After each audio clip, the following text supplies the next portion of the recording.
The rest of the season, this plant's gonna run on the jagged edge. In his first season mining in the Yukon, 18-year-old Parker is chasing an 800-ounce goal. Get out of the way so I can move here. Pushing his crew to work 24 hours a day. People get short-tempered when they don't eat, when they don't sleep, when they're overworked, tired. When we start getting treated like robots, don't expect much more than a machine would give you. 20 minutes before quitting time and everybody's standing around. I've seen crews fired for that. I'm flat out exhausted, and I know it's getting to the point of being dangerous. I mean, morale is at an all-time low. Yeah. Something's got to give, and I think we all agree on that. You know, I hate to push a mutiny, but I think we've got to bind together and stand against this insanity. Yeah, I agree.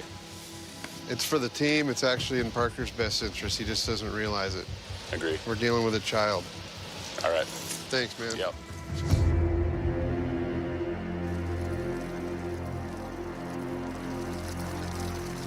Parker, this schedule is not gonna work. It's killing us. It's actually dangerous. That's what the hours we're working, you know? So if you can't handle it, then maybe this isn't the place for you.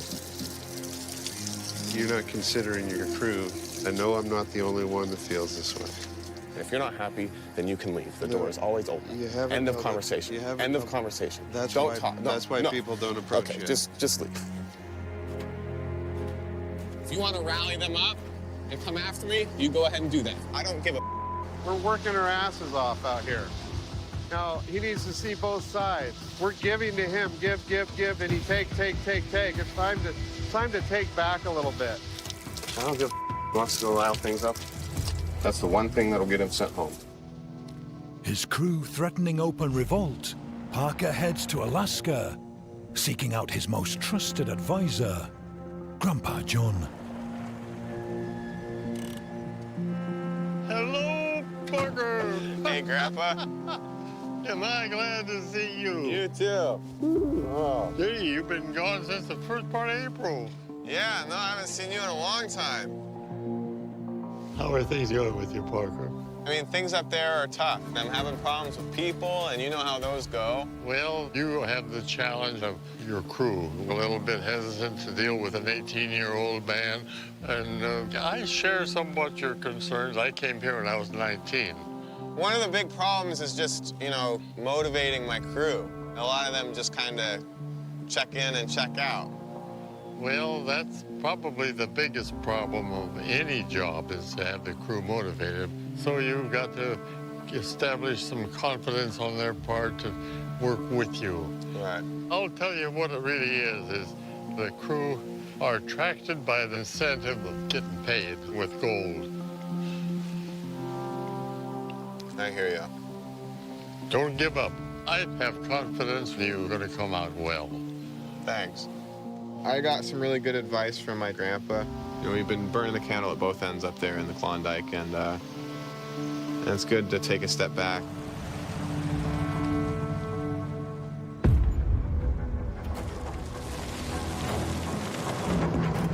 I'm at the point now where it's become a production line job. Right now, we need to have a little bit of hope. Armed with sound advice, Parker returns to the mine site. I just want to say that I appreciate you guys stepping up, and you know, it's a pretty unappreciated job, but that doesn't mean that you guys should just turn into robots. That's how it's felt. I know it has, and I hate that. So I just want you guys to know that you guys will definitely be getting cuts, you know? You guys will be getting gold. I'm happy with that. I mean, that's kind of the motivation that I've been looking for personally. Thanks, guys. Thank you. Let's kick some ass. This meeting needed to happen because the crew just wasn't motivated. And when you're not motivated, you don't want to be at work. So I wanted to get people on gold shares because I wanted them to care about the operation. Conflict resolved. We didn't get 800 ounces, right? 836. The crew smashes their 800-ounce target, resulting in gold bonuses for all. We earned this victory. There's no doubt about that. The promise of gold has lured pioneers Yukon-bound for over a century. So they call this Duncan Creek. I've been calling it the Rally Valley. In 2020, second-year mine boss Rick Ness built a crew consisting of old mates from back home. Rick, we got a situation up there. Carl's leaving. Carl's leaving? Yep. You're kidding. No, seriously. Damn it.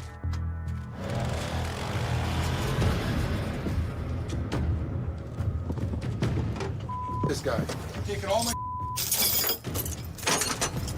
all I am to you guys. I'm not part of the crew because that's clear, right?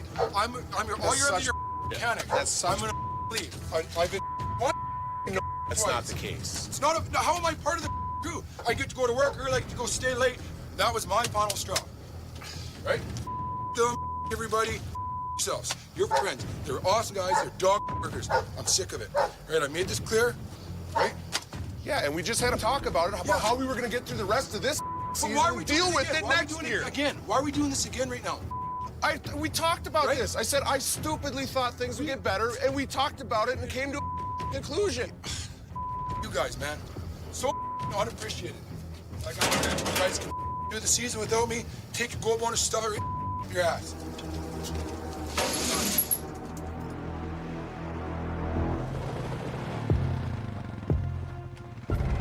It's been building, and if he leaves, we're in a pretty bad spot. A lot of issues here that should have been addressed earlier. Late in the day, and in a desperate bid to save his season, Rick calls a meeting. Doing my best to try and make it work, but the only way that I see through it is to finish, try to learn something. You don't think and we should come be trying back. to? But the fact of the matter is, I'm supposed to be part of the team, and I'm not. Rain or shine, I'm in there pouring rain out there wilding, right? Where everyone's sitting in the trucks doing whatever. It's mostly my fault just not being hard enough on these guys and drilling it into them. Carl, you're the backbone of this place. I know, and it's just like I say. We need to keep you around. Like seriously, we're. I like to think pretty that much I'm done. an important person, and then when I don't get treated Well, like it I'm makes important, it upsets me that you think that I don't think that. Like right now, I'm trying to just lift us all out of here with shirts on our backs, really. well, you see my concerns, right? Like Yeah, no, I get it. it's. I'm not saying you're not justified at all. What do you guys want to do? I'd like you to stay. You know, I spoke my mind here, and I'm better. I'm sorry for being rude to you. I apologize. Like I said, I was hot. I'll stick around, right? But Well, that's good to hear, and let's just go take care of it right now. Get everybody up there, and we'll just have a little talk. okay, works for me, buddy. Yeah.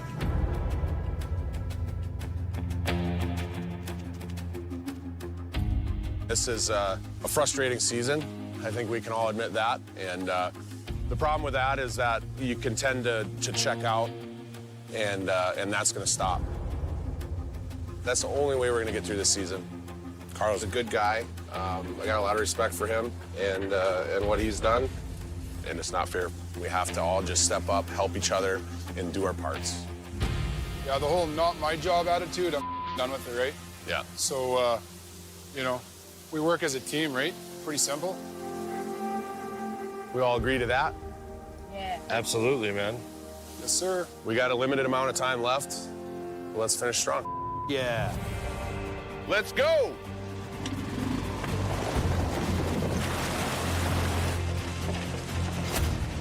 Carl's back in action. You know, sometimes it takes a quick brawl, get some words out. We should be back to business as usual, I hope.